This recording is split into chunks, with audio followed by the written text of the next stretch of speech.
प्रश्न विचारला गेला आहे, अशी मोठ्यात मोठी संख्या शोधा जिने 627 आणि 233ला भाग दिल्यास अनुक्रमे 11 आणि 13 बाकी उरेल. बरोबर. 233ला जर आपण भाग दिला तर बाकी किती उरणार आहे? तर 13 बाकी उरणार आहे. म्हणजे 233 म्हणून आपण 13 वजा केले तर 220 येईल. म्हणजे उत्तर जे बी असणार आहे ते 220चं मल्टिपल असणार आहे. 220चं मल्टिपल जर चेक केलं तर दोन ऑप्शन आहे. ऑप्शन ए जे आहे 44 ते पण 220चं मल्टिपल आहे आणि ऑप्शन डी जे आहे 22 ते सुद्धा 220चं मल्टिपल आहे. वरती अजून एक कंडिशन दिलेली आहे, जर 627ला भाग दिला तर बाकी किती उरणार आहे? तर बाकी उरणार आहे 11.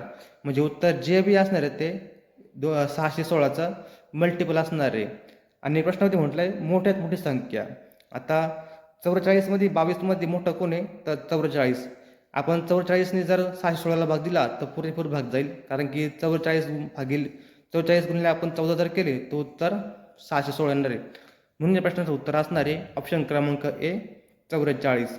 जर लहानात लहान म्हटलं असतं तर या ठिकाणी आपण ऑप्शननुसार 22 या प्रश्नाचं उत्तर आलं असतं, पण या ठिकाणी मोठ्यात मोठे म्हटले म्हणजे 44 या प्रश्नाचं बरोबर उत्तर असणार आहे.